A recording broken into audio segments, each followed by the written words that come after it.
Good afternoon, listeners. This is Colville Mounsey Nation News, and I have with me Dr. Ronnie Yearwood, former DLP president.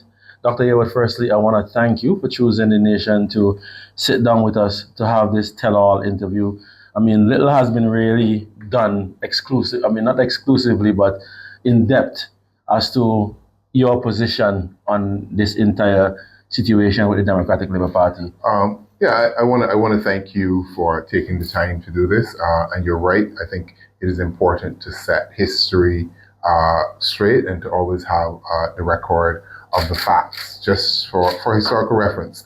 Everybody's had their say, the pundits, man on the street, current persons within the Democratic Labour Party, and it is important that the people who are actually at the center of this have their say and to clear the air and to make sure that we can set out what is right. I think it was recently Cat Williams said, "There's just a truth." Often people talk about three sides to the story and your side and my side. No. There's just the truth. That's it. Now, before we go into the meat of the issue, there has been a period since the issues that evolved at annual conference, and there has been a period of quiet. What have you been doing in that time period? Well, just doing what I've always done, which is the day job, which is at the university, and lecturing and welcoming a new addition to my family. So my daughter. And congratulations on that. Yes. Yeah. So that's gonna be taking up a lot of my time. So being a father again, and so they tell me I now have a pair.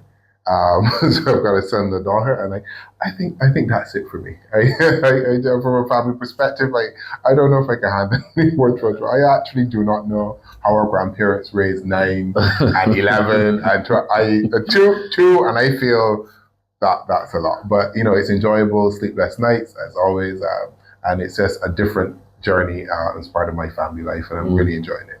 Has the events taken a toll on your family? Or? I think throughout the process in the last 6 months, I would say from February straight to August has been rough. It's been rough on my family. It's been rough on my friends. My community and the people around me. They took on a lot of this pressure, and there's no way that nobody could escape not feeling something from this, because a lot was happening, the wall-to-wall coverage, whether it be in the nation, all the news media outlets, the people meet you in the supermarket, people talking to you in the street, if you go out for a drink, if you walk, everyone had an opinion, so it did take a toll on them, and it's good that at least from that perspective, this is over. They can breathe and we can kind of get back to a little bit of normalcy and just doing what we do as friends and family, which is hanging out, enjoying each other's company, and not having the situations that elephant in the room, so to speak. No. Now, Dr. Yearwood, if we now delve into the issue at hand, I remember when you came to the party, the Democratic Labour Party, you were considered one of the brightest sparks under the then leader, Ms. Vola de Pisa. After the defeat at the polls, I think that would be 2022 elections. Yep. Yeah. You climbed the ranks to leadership at a rate that one might call it one of the fastest ascensions to the head of a political party of such a reputation. Walk us through from that point where you're at you were basically set for the pinnacle of political career, political achievements, to where we are at right now. Well, to be honest, I would start by saying the whole episode and what has happened in the last 6 months has been very hurtful. It's been hurtful to me on a personal level, and it's been hurtful to me on a political level. There's no one who can walk away from something like this not having certain feelings that you have to process and you have to deal with. There's been a large sense of betrayal, and in some ways you're processing the end of something, and that's been heavy. To say otherwise would mean that you're not human. Everybody would walk away feeling something from this. In terms of the ascension process to join the party and coming into the party. at that particular point, there was obviously a leadership void in the party. And not only a void in the party, I think the base and the membership of the party recognized that the party had to modernize. And that is what I represented. That is the agenda that I've always pushed. That is what I've always talked about. I've always talked about the newness, whether it's in new politics, whether it's trying to reshape the Democratic Labour Party, sticking to its foundations, sticking to its traditions, but understanding that you're operating in 2024, not 1986, not 1955. You have to modernize, you have to include women, you have to include young people, you have to reach out to all various sectors and communities in Barbados. You have to reach out to people who feel that they're not part of society or pushed to the margins of society, who feel that they don't have a voice, and include them into the conversation as a political party. To do otherwise would mean that you're consigning the political party to death, because it doesn't have the ability to renew itself with vibrancy. And I am really proud of the work that we would have done as a Democratic Labour Party in terms of the last few years in that revival, in terms of upping the membership. I think the General Secretary is saying 500 new members had joined, a large number of them were youth and women, which are important to a political party's rejuvenation. So we are proud of that work. And I just want to go on record as thanking all of those people who were instrumental in supporting and doing that. You know, they did not expel me or remove me from the Democratic Labour Party. A small group of persons in dark forces who brought the party to its knees in 2018 from the back of a truck, who brought the party to its knees in 2022 again, and who seems to want to bring the party to its knees whenever the next general election is called. So I understand the large base of the membership of the party were supportive of the modernization project. Otherwise, they couldn't have won twice. Like if the first time I'm talking about modernization, I'm pushing it, and you didn't like it, you wouldn't vote for me the second time, because you had options. You had options that weren't about modernization. If I may borrow from introduce what I said in St. Vincent, we say two buck rats cannot live in the same hole. Two leaders, right? So it's a leadership struggle between yourself and the opposition leader. That's what it boiled down to. And at the end of the day, a decision had to be made so that one can be at the in the ascendancy.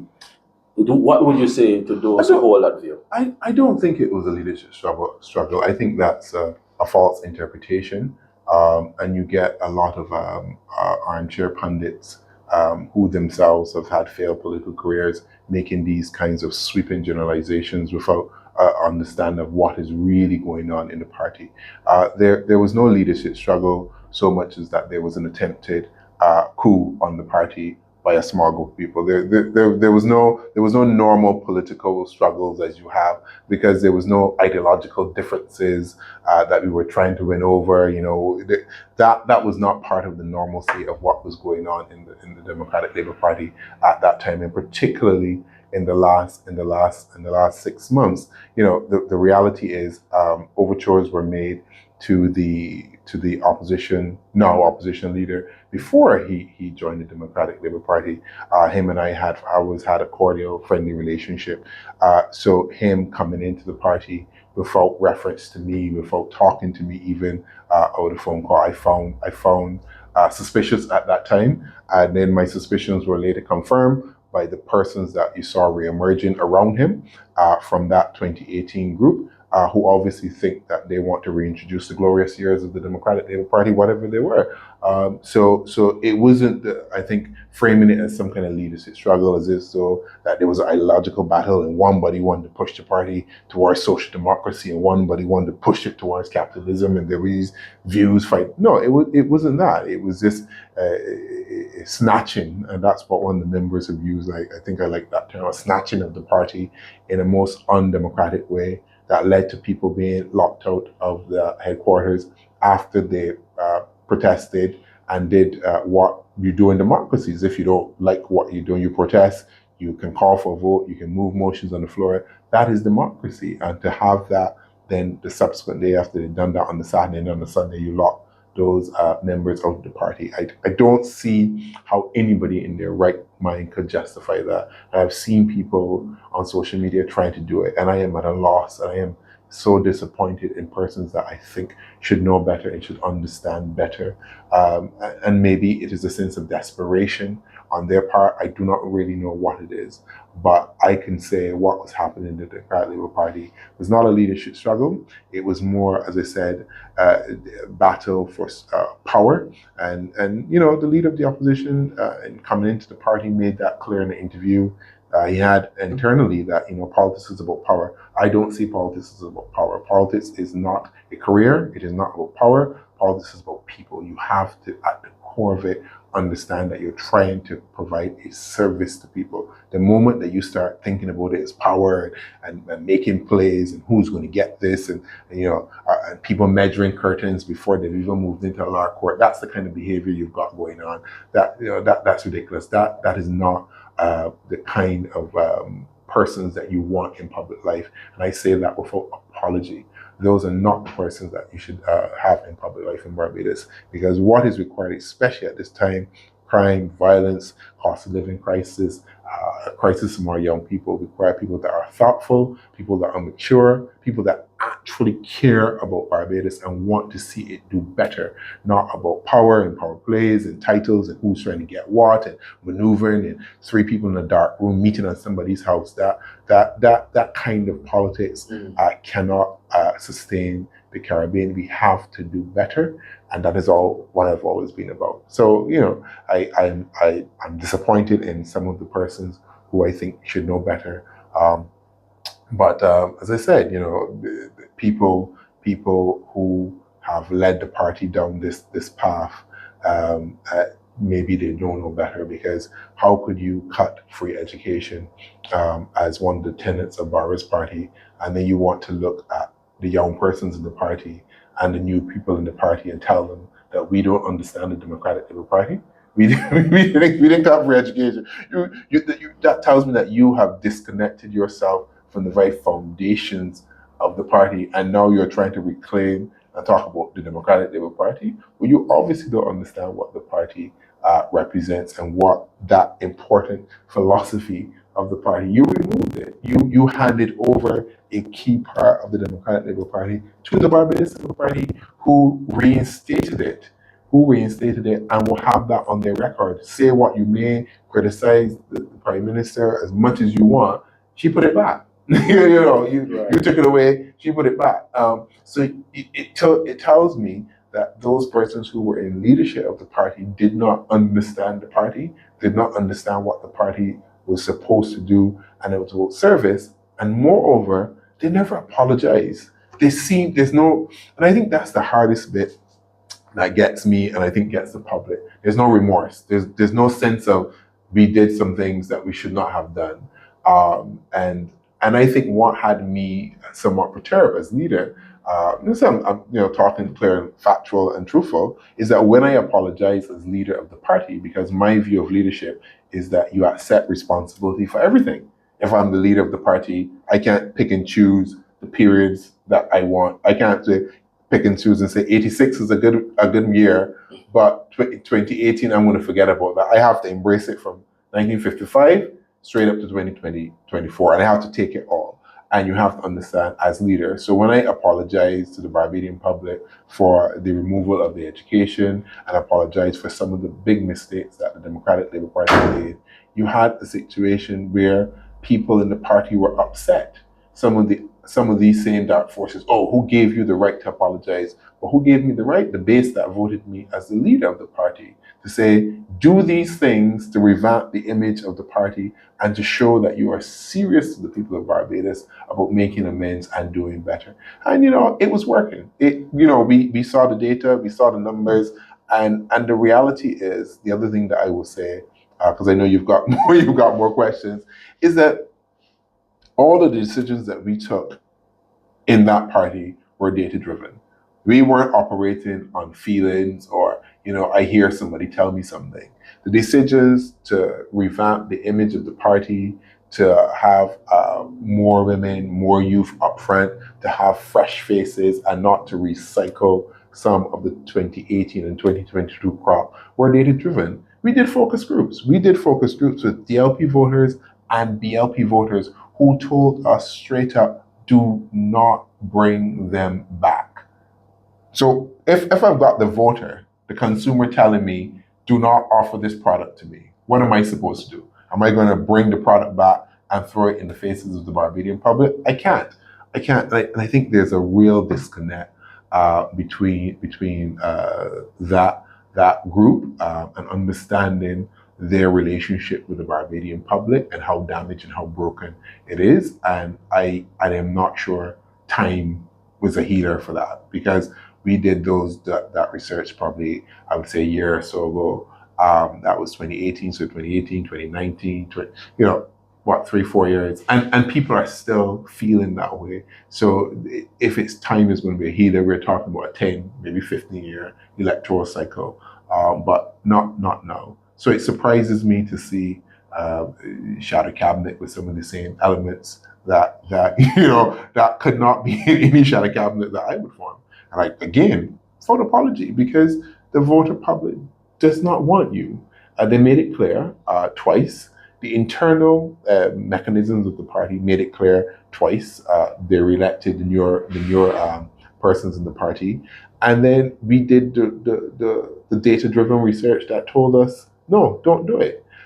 So I just want to make that clear, because sometimes people feel you're doing these things on emotions, you don't like X or you don't like. It's nothing to do with that. The reality is, as a leader, you have to make the tough choices to think this is about the survival of the party and what is best for the party, so the party can function for the country. You would have mentioned that there was a developing rift between, well, the faction that you blame for the eventual outcome being the expulsion from the party. I want to hear it from the horse's mouth, but one would assume that you're referring to some of the old guard within the party. One, did you attempt to bridge that gap between initially coming in? Yes. And then when did you get to the point where you realized that this or any attempt to bring them under that umbrella was not going to work? Maybe because they were undermining you. I don't know what exactly you're gonna say at this point. But at what stage did you realize that this was not going to develop? I think when I initially took over, we tried to bridge that gap. We later, even in more recent times, we created an elders council. We tried to engage with people, whether it be one-on-one. We tried to bring them in terms of what we were doing with the party, in terms of the modernization project, whether it's reaching out individually, but there were obvious attempts to frame and to have them as part of the conversation. But the reality is that part of the conversation would mean staying in the background. You cannot be center stage. That is just what the data was telling us. That's what the focus groups were telling us. That's what the Barbadian public, if you walked on the street, were telling us. And we made those serious attempts. But it got to the point, I think, I realized that it wasn't coming together exactly when the opposition leader had crossed the floor. And we sensed that something was definitely up and something was suspicious, because there was no communication with myself or the formal organs of the party or the executive members say, look, this is what I'm doing, this is what I'm thinking, this is my direction, these are the things that I want to think about. These are kind of my philosophical positions. I believe in local government.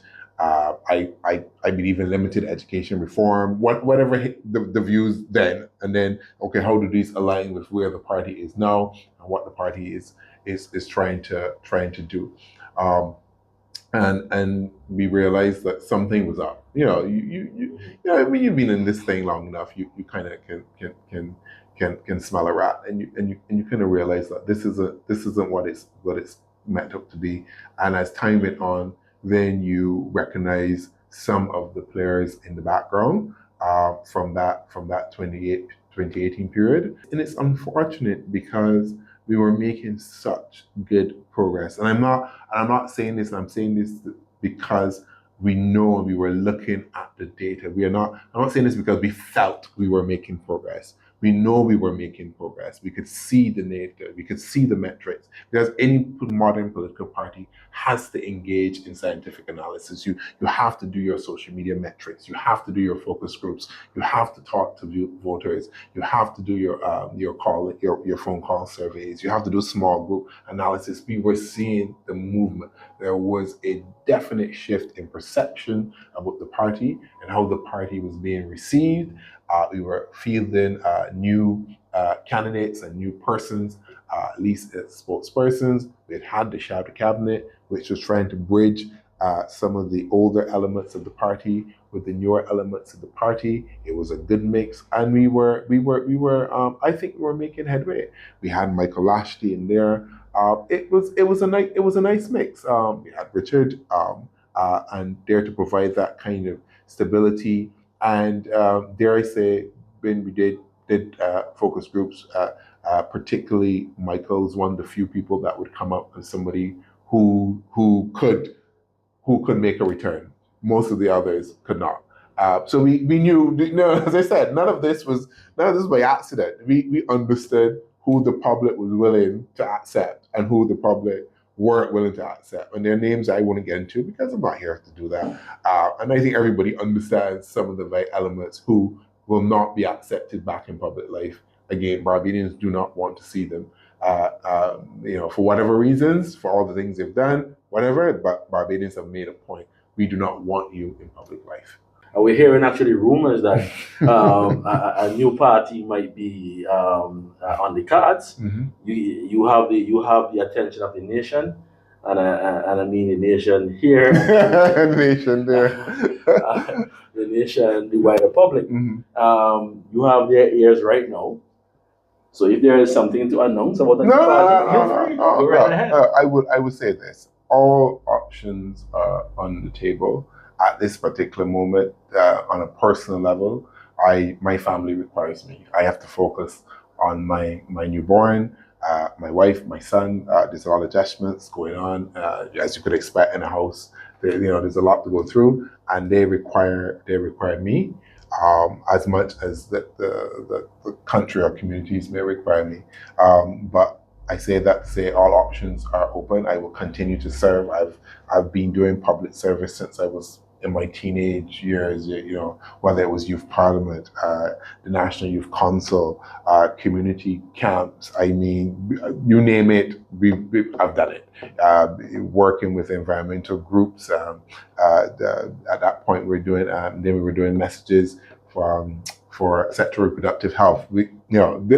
This is not new. It is part of my DNA. I believe in service in a real serious way, and I will continue to do that long before I joined the Democratic Labour Party and became its leader. I had a column here with you guys. Service, policy interventions, advocacy. It's something that I've always done, and I'm not going to all of a sudden stop because I'm not part of the Democratic Labour Party. I've done it before the Democratic Labour Party, and I will continue to do it afterwards. Firstly, I'm going to ask all in the both one in one, and you would respond in any order you see fit. Yeah. Now, firstly, what message would you like to convey to young political aspirants who might be disillusioned by the internal struggles that they saw played out in the established? Because let's not be fooled. The Democratic Labour Party was not the only party to have internal struggles. The Barbados Labour Party had its share as well. Yeah. And it seems as though, as you pointed out, sometimes the younger persons that are looking to climb the ladder sometimes feel the brunt of that struggle. What would you say to those young aspirants? And then, I don't know if you want me to ask this other one time, but I'll go straight ahead. Do you believe that the DLP can recover from what we saw played out in the last 2 months and that internal conflict? Can they recover from this? Okay, so let me answer. I'll answer the last one. Sure. One first. In terms of the Democratic Labour Party and its recovery, that's up to them. I'm not here to offer any advice. They might not listen anyway, but that's up to them and their recovery. I would say that the Sunday Windows members and were locked out, and when those women were treated with such indignity and refused access to basic services for a headquarters that some of them physically had helped built and that they were part of, that was I don't know how you come back from that. I don't know if an apology is sufficient. That would be a start. I doubt those women would ever get it, but that would be a start. But I don't know how do you do something like that and sit well and sleep well at night, because the contradictory thing that a church service was going on. So you had people inside talking about the blood of Jesus, clapping, and then they were locking legitimate members outside in the rain and denying them the use of basic services in a headquarters, but you are inside singing and clapping. And I think that image is seared in the minds of the Barbadian public. Something must be wrong with you to do something like that. There's no justification. I've seen talk about, oh, people behave badly on the Saturday that they protested. So it's a democracy. People protest all kind of things. People strike on things. People have a right to protest. That is part of what you deal with in a party. I've had some contentious meetings where people come in and get on in some of the most unsavory of ways. I never close the door on them, because at the end of the day, you're a member of the organization, right? I will deal with you in the meeting, but I am not going to go to the extreme to say, well, you know what, the next meeting, I'm going to lock the door because you got on really badly last meeting, in my view. No, that's not the way to do it. And the fact is, the folks on Sunday were just exercising their democratic right. You know, if you don't like it, well, then you're in the wrong business, because that's what democracy is about. So I don't know how you recover from something like that.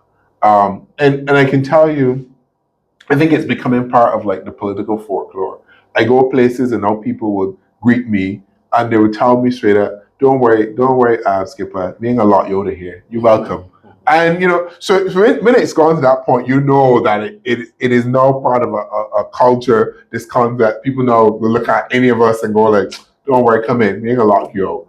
And that tells you something ruptured on that day, because that is not the Democratic Labour Party way. That is not the political party way. Anyway, people forget when the epic battles between Owen Arthur and Mae Motley, and when they were down Robert Street protesting. Because what did the people do? Not in the protest. They were outside with placards and music and da-da. And then they would stop the protest, go inside the Robert Street, buy drinks, talk to the people inside, come back outside and continue, because that's what it is. Now, young people looking on, thinking politics is something that I don't want to get into. It's a nasty game.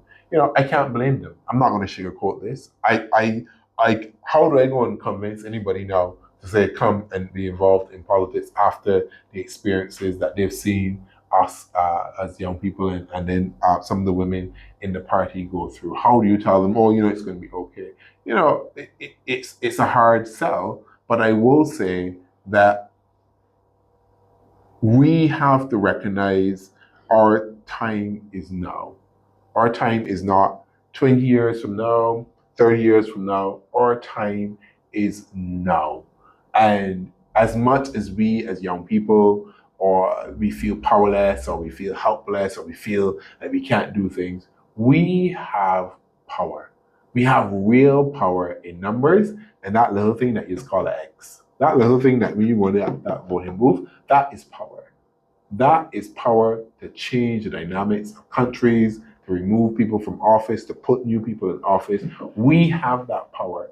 And it is time that we perhaps recognize that there is power in our numbers, power in our voices. Yes, we can do things on social media. We can uh, uh, tweet. We can do all of those things, but we now have to move, I think, from those spaces into the real spaces, into the communities. Start mobilizing, start organizing for the causes that are important for us. And I see that some young people doing this, but on a collective, on a big scale, we have to decide the direction that we want Barbados to go in and put the pressure on those at the top. Say, look, this is what we're supposed to be doing. This is the direction that we want to go in.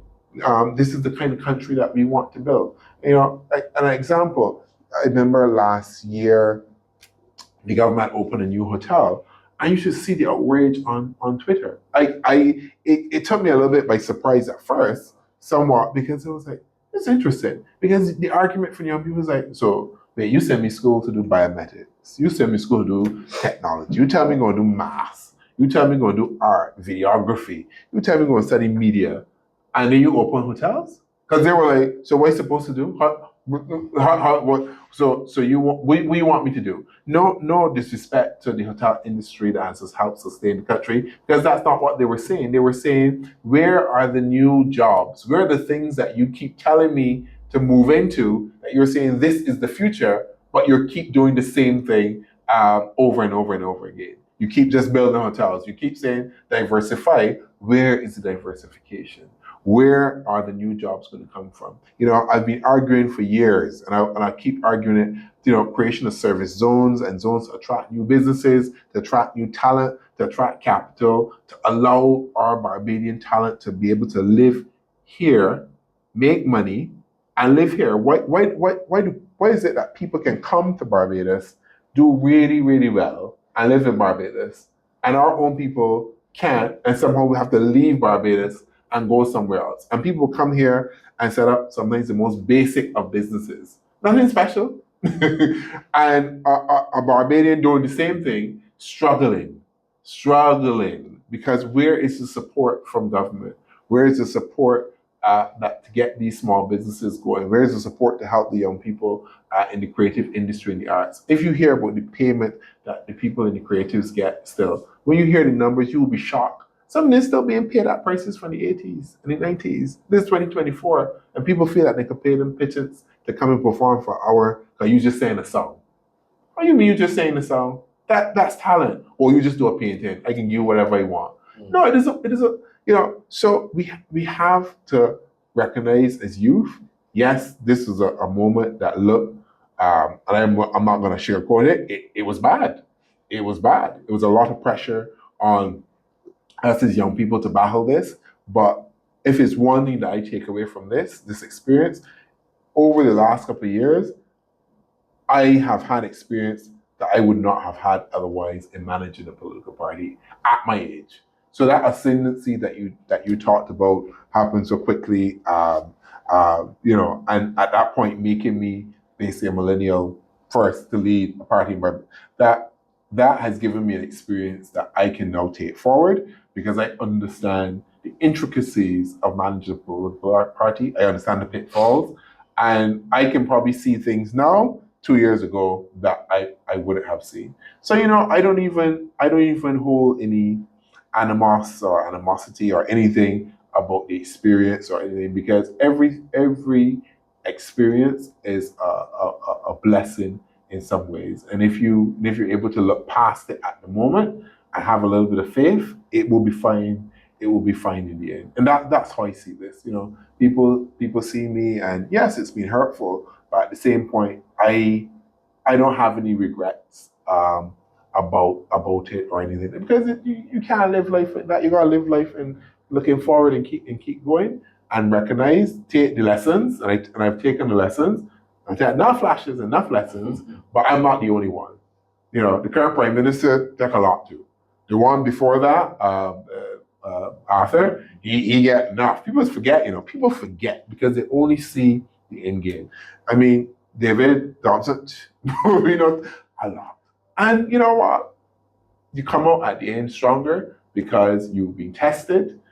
You've been able to hold yourself together. You've held your family together. You've held your communities together. You've held the people around you together. And you can only grow from from there. And that's the way I see this. Dr. Yearwood, we really again want to thank you for taking the time and sharing this journey with us and the experience Thank you.